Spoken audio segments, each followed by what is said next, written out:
Friends नमस्कार, स्वागत है आप सभी का हमारे यूट्यूब चैनल पर। मैं हूं एस के वर्मा। आज की जो वीडियो रहने वाली है आरएसआर राजस्थान सेवा नियम के लिए। और राजस्थान सेवा नियम हम पढ़ रहे हैं जूनियर अकाउंटेंट एंड टीआरए की वैकेंसी के लिए। आपको यहाँ ध्यान देने वाली बात है कि हमने जो लेसन स्टार्ट कर रखा है लेसन नंबर 13, जिसका नाम है वैदेशिक सेवा। इसमें टोटल 151, 141 से 157 तक रूल हैं, जो हमने लास्ट वीडियो तक कंप्लीट कर लिए, लास्ट 4 वीडियो तक। आज 5वीं वीडियो में हम जो है इससे अलग कुछ मैटर लेके हैं। यानी रूल तो हमारे 141 से 157 कंप्लीट हो चुके हैं। आज हम लेके आए हैं इससे आगे कुछ मैटर है। प्रतिनियुक्ति और विपरीत प्रतिनियुक्ति में डिफरेंस क्या है, प्रतिनियुक्ति डेपुटेशन और विपरीत प्रतिनियुक्ति रिवर्स डेपुटेशन में डिफरेंस क्या है। देखिए डिफरेंस क्या है। पहला डिफरेंस देखिए, प्रतिनियुक्ति क्या है। अगर सरकारी कर्मचारी, ये सरकारी कर्मचारी है, अगर सरकारी कर्मचारी को वैदेशिक संस्थान में भेजा जा रहा है, वैदेशिक, विदेशी नहीं, वैदेशिक संस्थान में भेजा जा रहा है, तो इसे प्रतिनियुक्ति कहा जाएगा, प्रतिनियुक्ति कहा जाएगा। और अगर कोई अन्य संस्थान से, अपने कोई वैदेशिक संस्थान बोल सकते हैं या अन्य संस्थान से कर्मचारी अगर सरकार के अंदर प्रतिनियुक्त हो रहा है, सरकार में प्रतिनियुक्त हो रहा है, तो इसे क्या कहेंगे, रिवर्स डेपुटेशन कहेंगे, रिवर्स डेपुटेशन। इस कंडीशन में अतिरिक्त राशि क्या मिलने वाली है, इस कंडीशन में अतिरिक्त राशि 1.5% हो सकती है या फिर 600 रुपये प्रति माह हो सकती है। 600 रुपये प्रति माह, 600 रुपये से ज़्यादा नहीं होना चाहिए, ना तो ये होना चाहिए और ये तो होगा ही नहीं। 600 रुपये प्रति माह, अगर ये ज़्यादा निकल जाता है तो फिर ये मिलेगा। तो इसमें प्रतिनियुक्ति के अंदर इस कंडीशन में देखो, इस कंडीशन में आपको कोई प्रतिनियुक्ति भत्ता नहीं दिया जाएगा। प्रतिनियुक्ति भत्ता, इस कंडीशन में कोई प्रतिनियुक्ति भत्ता नहीं दिया जाएगा, प्रतिनियुक्ति भत्ता नहीं दिया जाएगा। और यदि सरकार में समान पद है ना, समान पद अगर खाली नहीं है, समान पद नहीं है सरकार में, सेम कैडर का पद खाली नहीं है, तो उच्च पद पर किसी भी कंडीशन में नहीं लगाया जा सकता। यानी समान पद अगर है, समान पद है तो लगाएंगे, अदरवाइज नहीं लगाने वाले। तो आप समझ सकते हो कि अगर अन्य वैदेशिक संस्था से सरकार में कोई व्यक्ति प्रतिनियुक्त हो रहा है तो वह रिवर्स डेपुटेशन माना जाएगा, विपरीत प्रतिनियुक्ति मानी जाएगी। और यहाँ कोई प्रतिनियुक्ति भत्ता दे नहीं होगा। और अगर समान पद नहीं है खाली अगर सरकार के अंदर, तो उच्च पद पर किसी हालत में नहीं लगाया जा सकता। और यहाँ पर नॉर्मली प्रतिनियुक्ति भत्ता ये जो दिया है ना 1.5%, ये प्रतिनियुक्ति भत्ता कितना हो दे होगा, 1.5% या 600, दोनों में से जो कम है वह दिया जाएगा। और जैसे हमने यहाँ कहा कि समान पद नहीं है तो उच्च पद पर किसी कंडीशन में नहीं लगाया जाएगा। लेकिन अगर यहाँ हम बात करें, अगर कोई सरकारी कर्मचारी वैदेशिक संस्थान में जा रहा है तो उसे ना समान वेतनमान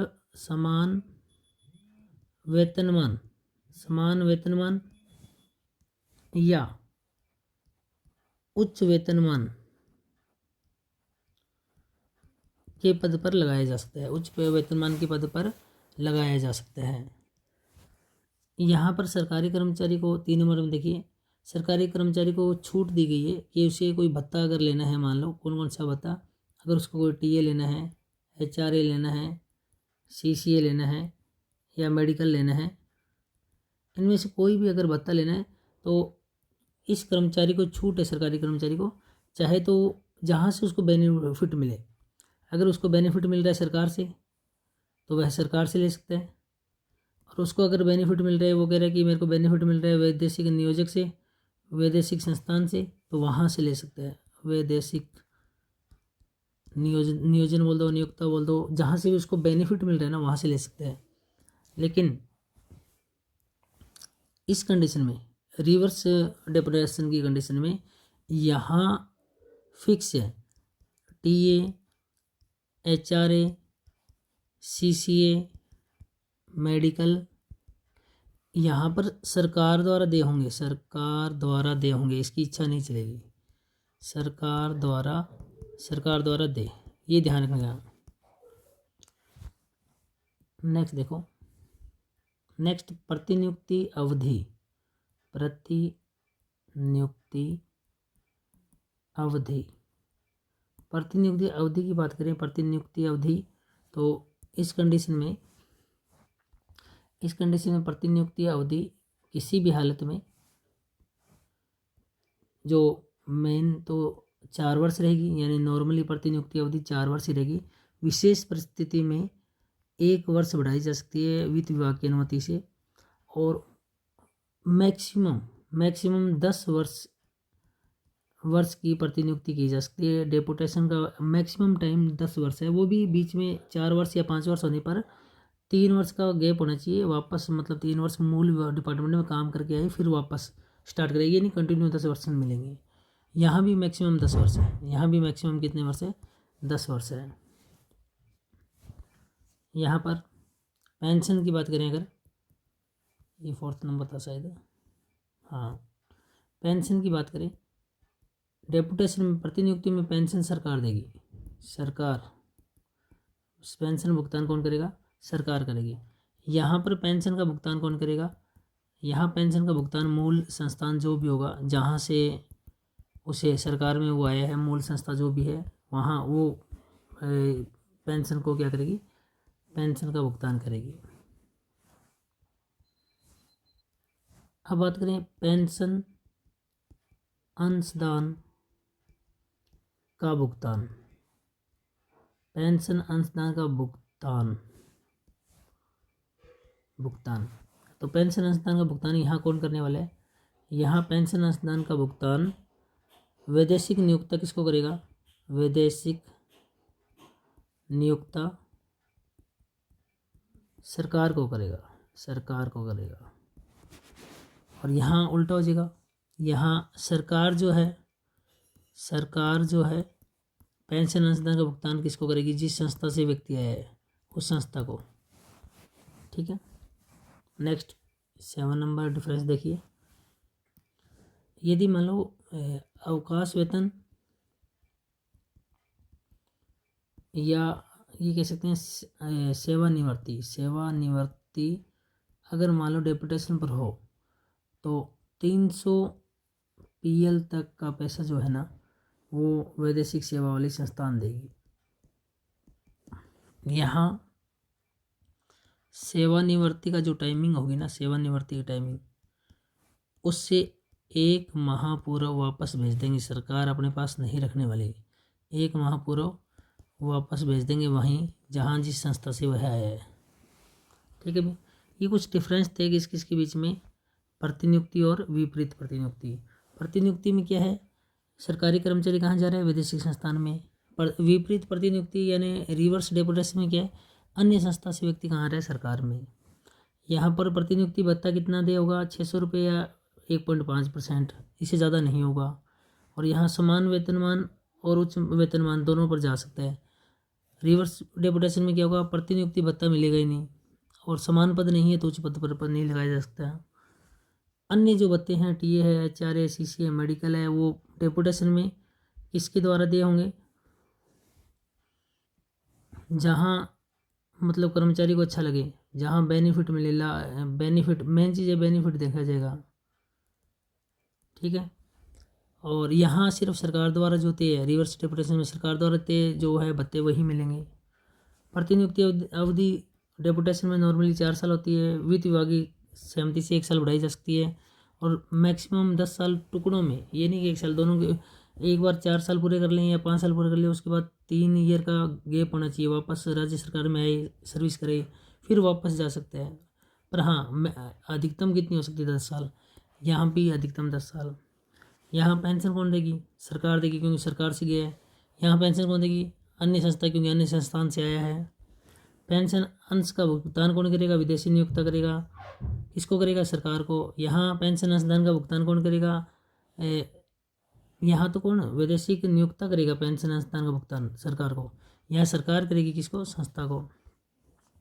अवकाश वेतन या सेवानिवृत्ति अगर मान लो वैदेशिक सेवा के टाइम में होती है तो 300 PL का संस्था को क्या देना पड़ेगा, पैसा देना पड़ेगा।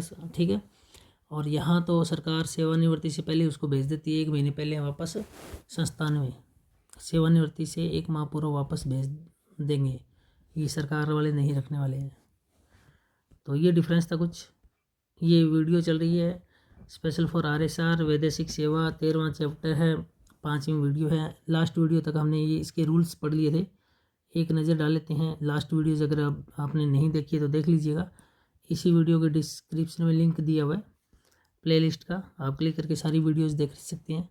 चलिए लास्ट वाली वीडियोस में क्या था फटाफट आपको रिवाइज करवा देते हैं। देखिए, RSR राजस्थान सेवा नियम भाग 1 अध्याय 13 जिसका नाम है वैदेशिक सेवा। इसमें 141 से 157 रूल है। 141 क्या कहता है, वैदेशिक सेवा के लिए कर्मचारी की सहमति लेना जरूरी है। अगर आप ये सोच रहे हो कि वैदेशिक सेवा में कर्मचारी को भेजते हैं तो वैदेशिक सेवा के लिए कर्मचारी की सहमति लेना जरूरी है। अब देखो कहाँ कहाँ भेजा सहमति लेना जरूरी है, कहाँ सहमति की ज़रूरत नहीं है।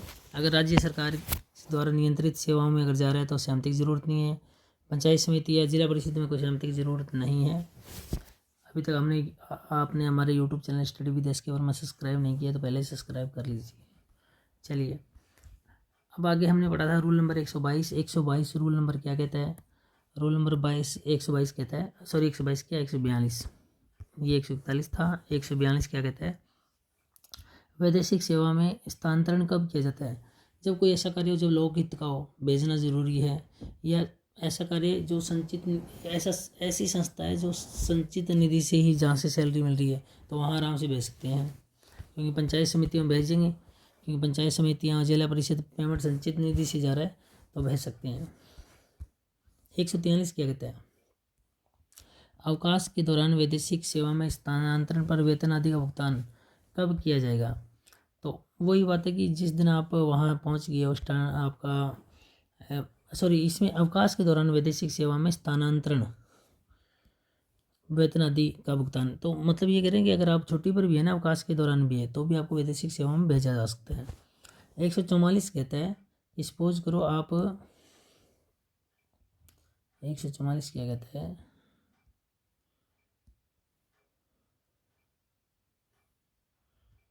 हम 144 कहता है कि अगर आप वैदेशिक सेवा में हो ना प्रतिनियुक्ति पर, तो कर्मचारी द्वारा वैदेशिक सेवा नियोजन से वेतन प्राप्त करने की जो तारीख है वो वही होगी जिस दिन आपने मतलब इस राज्य सरकार से सीधा आप कहाँ पहुँच गए हो, वैदेशिक सेवा में आपको मतलब चार्ज दे दिया है, यानी राज्य सरकार से आप कहाँ गए हो, वैदेशिक सेवा में। ठीक है,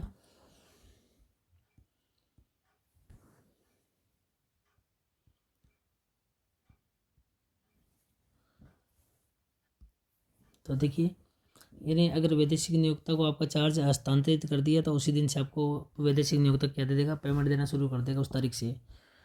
तो क्या क्या चीज़ें 141 में परमिशन ली जाएगी, अगर आपको कहाँ भेजा जा रहा है 141 में वैदेशिक सेवा के लिए कर्मचारी की परमिशन ली जाएगी। 142 में आपसे क्या किया जाएगा, 41 में परमिशन, 142 में आपका स्थानांतरण क्यों किया जाता है, वैदेशिक सेवा में स्थानांतरण कब किया जाता है, किस कंडीशन में किया जाता है। 143 अगर आप छुट्टी पर भी हैं, 143 अवकाश पर भी आपको, अवकाश के दौरान भी आपका स्थानांतरण कहाँ किया जा सकता है, वैदेशिक सेवा में।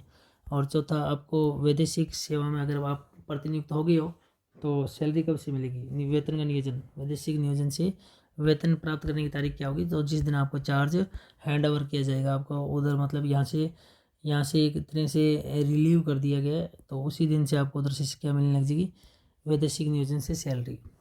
144 ए में शर्तें हैं, ये हमने अगली वीडियो में किया था, देखो वैदेशिक सेवा में, तो ये देखो शर्तें वैदेशिक सेवा 144 वैदेशिक सेवा में प्रतिनियुक्ति की शर्तें, वैदेशिक सेवा में प्रतिनियुक्ति की शर्तें ये यहाँ दी हुई है, देखो वैदेशिक सेवा में प्रतिनियुक्ति की शर्तें। ठीक है, चलिए इसमें काफ़ी सारी हमने शर्तें पढ़ी थी, ये आप एक बार पढ़ लेना या ये वीडियो देख लेना, ये कौन सी वीडियो थी, ये सेकंड वीडियो थी, इसमें देख लेना, इसी वीडियो के डिस्क्रिप्शन में जाओ पूरी प्लेलिस्ट मिल जाएगी, ये कंप्लीट वीडियो थी। वीडियो देखने से समझ में आएगी, अब ये बाद में अब नहीं आएगी इतना, वीडियो देखी होगी तो अच्छे से समझ में आ जाएगी। तो 144 ए में है शर्तें, किस चीज़ की शर्तें हैं, क्या लिखा हुआ है 144 ए में, 144 ए में लिखा हुआ है वैदेशिक सेवा में प्रतिनियुक्ति की शर्तें, वैदेशिक सेवा में प्रतिनियुक्ति की शर्तें। आगे देखिए 145 नंबर रूल किससे संबंधित है, देखो अच्छा उससे पहले एक बार ऐड कर देते हैं आपको, ये अगर आप भी कोचिंग करना चाहते हो तो हाँ, हनुमानगढ़ राजस्थान में आप आ सकते हो। हमारे से IAS RS की तैयारी आप करना चाहो तो कर सकते हो। रेट की तैयारी, शिक्षक, UGC net, first year teacher, इसके अलावा अभी हाल फिलहाल में जो बैच चल रहे हैं रनिंग SSC GD, तो आप भी अगर कोचिंग करना चाहें तो हनुमानगढ़ जंक्शन राजस्थान आप विजिट कर सकते हैं। ये हमारा मेन मुख्य इंस्टीट्यूट ऑफिस है। अलग अलग बाकी ब्रांचेज हैं और हैं, ये ब्रांचेज के अंदर चल रहा है। ठीक है, तो कभी विजिट करना हो आपको तैयारी की उद्देश्य से तो आप विजिट कर सकते हैं। अगला देखिए, अगला रूल ये अपने कर रहे थे 141 से 157 तक, इसमें वैदेशिक सेवा में। तो 145 क्या कहता है? 145 कहता है अवकाश एवं पेंशन अंशदान। 145 कहता है अवकाश एवं पेंशन अंशदान, ये दिया हुआ है, ये अवकाश एवं पेंशन अंशदान। ठीक है, 145। 146 क्या कहते हैं? 146 अंशदान की दर क्या रहेगी? वही 10%। अंशदान की दर क्या रहने वाली है? अंशदान की दर क्या रहने वाली है? 146। 145 क्या कहता है? 145 कहता है अवकाश एवं पेंशन अंशदान, और 146 कहता है अंशदान की दर। 147 क्या करता है? अंशदान, किसकी अंशदान? पेंशन अंशदान, अंशदान की गणना, अंशदान की गणना। 147 अंशदान की गणना। 148 अंशदान छोड़ना, अंशदान छोड़ना एवं छूट देना। अंशदान को छोड़ना, पेंशन अंशदान को छोड़ना या छूट देना। एक भूटान वाला केस पढ़ा था अपने, ये वीडियो अच्छे से देख लेना, अभी तो मैं मोटा मोटा बता रहा हूँ। 149 क्या कहता है? 149 कहता है अंशदान से बकाया, अंशदान का जो बकाया है ना उस पर ब्याज। अंशदान का जितना भी बकाया है, अंशदान के बकाया पर क्या चीज़ है? ब्याज। ब्याज ये किस पर मिलेगा? 149 में है अंशदान के बकाया पर ब्याज। 150 में क्या है? 150 में वैदेशिक सेवा में अंशदान कर्मचारी द्वारा नहीं रोका जा सकता। कर्मचारी किसी कंडीशन में नहीं रोक सकता, भी ध्यान रखिएगा। मतलब अपन सोचे ना, किसी कंडीशन में वैदेशिक सेवा में अंशदान कर्मचारी द्वारा नहीं रोका जा सकता, कोई भी कंडीशन में कर्मचारी नहीं रोक सकते, ये ध्यान रखिएगा। चलिए फटाफट देखो, 100 आपको याद हो गया 144 तक। 145 में क्या कुछ है? 145 कहता है कि 145 कहता है कि अवकाश एवं पेंशन अंशदान, अवकाश एवं पेंशन अंशदान 145 कहता है। 146 क्या कहता है? 146 कहता है अंशदान की दर, पेंशन अंशदान की दर क्या रहने वाली है? 10%। 146। 147 क्या कहता है? पेंशन अंशदान की गणना। 148 क्या कहता है? अंशदान छोड़ना एवं छूट देना, अंशदान छोड़ना एवं छूट देना। 148। 149 क्या कहते हैं? अंशदान के बकाया पर ब्याज, अंशदान के बकाया पर ब्याज। और 150 क्या कहता है? अगर वैदेशिक सेवा में अंशदान जो कर्मचारी है ना, वो उसके द्वारा नहीं रोका जा सकता। अगर आप ये कर्मचारी हो मान लो, और आपको वैदेशिक सेवा में भेजा गया और आप चाहो कि मैं अंशदान, पेंशन अंशदान को रोक दूँ, तो नहीं रोक पाओगे। 150। 151 में देखो क्या कुछ है।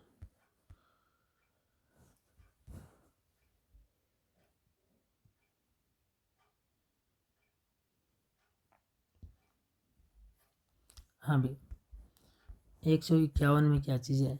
151 में देखिए, 151 वैदेशिक नियोजक से पेंशन या ग्रेजुएटी स्वीकार करने की स्वीकृति। तो वैदेशिक नियोजक से पेंशन या ग्रेजुएटी स्वीकार करने की स्वीकृति 151 में दी है। मैं सिर्फ मोटा मोटा बता रहा हूँ, पूरा डिटेल तो वीडियो में दिया हुआ है इसमें कंप्लीट। 152 कहते हैं वैदेशिक सेवा में राज्य कर्मचारियों को अवकाश, वैदेशिक सेवा में राज्य कर्मचारियों को अवकाश किसमें दिया है? 152 में। 153 में क्या दिया हुआ है? भारत से बाहर वैदेशिक सेवाओं में अवकाश की स्वीकृति को नियमित करने का विशेष प्रावधान। भारत से बाहर वैदेशिक सेवा में अवकाश की स्वीकृति को नियमित करने का विशेष प्रावधान। 154 क्या कहते हैं? वैदेशिक राजकीय सेवा में पदोन्नति पर वैदेशिक सेवा में कर्मचारी के वेतन का नियमन। राजकीय सेवा में पदोन्नति पर वैदेशिक सेवा में कर्मचारी के वेतन का नियमन, इनको याद करना पड़ेगा। 155 क्या कहता है? 155 कहता है वैदेशिक सेवा से लौटने की तारीख। वैदेशिक सेवा से लौटने की तारीख। 156 क्या कहता है? वैदेशिक नियोजक द्वारा वेतन एवं पेंशन अंशदान का भुगतान बंद करना। वैदेशिक नियोजक द्वारा वेतन एवं पेंशन अंशदान का भुगतान क्या करना? बंद करना। 157 क्या कहता है? नियमित संस्थापन के मामले में सरकार को भुगतान हेतु अंशदान की वसूली। ये रूल किसमें? 157 में। देखो इनके बारे में डिटेल पूरी हमने शेयर की है वो इसके अंदर पूरी जो वीडियोज़ बनाई हुई है। आज ये 5वीं वीडियो है। आपको पूरे डीप देखना है तो आप अलग अलग वीडियो देख लीजिए। टोटल रूल थे 141 से 157, जो कि 4 वीडियो में हमने कंप्लीट कर दिए हैं। 5वीं वीडियो में आज हमने प्रतिनियुक्ति और विपरीत प्रतिनियुक्ति, डेपुटेशन और रिवर्स डेपुटेशन को देखा, और साथ में पुराने को क्या किया? रिवाइज कर लिया। 141 से 157। अभी भी ये लेसन कंप्लीट नहीं हुआ है, इसमें कुछ और दिया हुआ है, राजस्थान के निर्णय दिए हुए हैं, राजस्थान सरकार के निर्णय, जो कि हम इसकी अगली वीडियो 6ठी वीडियो में लेके आएंगे। आज इस वीडियो में इतना ही। अभी तक आपने हमारे यूट्यूब चैनल सब्सक्राइब नहीं किया तो जल्दी से सब्सक्राइब कर लीजिए, बेल आइकन दबा लीजिए, शेयर जरूर कीजिए ताकि और बच्चों को फ़ायदा मिले। आज की इस वीडियो में इतना ही। नेक्स्ट एक अन्य वीडियो में फिर मुलाकात करेंगे, तब तक के लिए बाय, टेक केयर।